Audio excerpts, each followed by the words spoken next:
Welcome to the Tech Egg. Don't get scrambled. Enjoy the video. You start by confirming your account permissions and the game version, because sharing requires Cloud Sync enabled. Next, open the build library and switch to shared/online filters.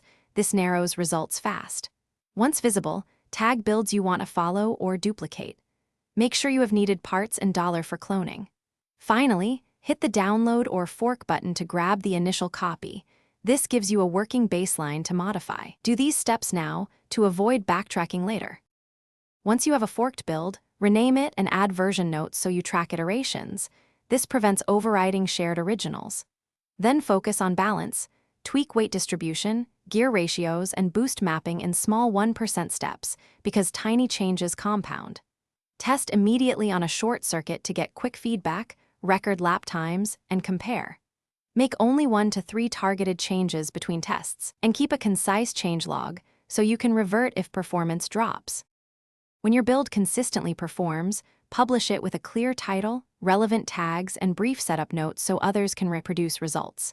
Make sure Cloud Sync completes and verify the build is visible in shared lists. Then solicit feedback and votes from testers for credibility. If something breaks, roll back to the last working version, because isolating the culprit is faster than guessing. Reapply changes one at a time, retest, and update the published version only when stable.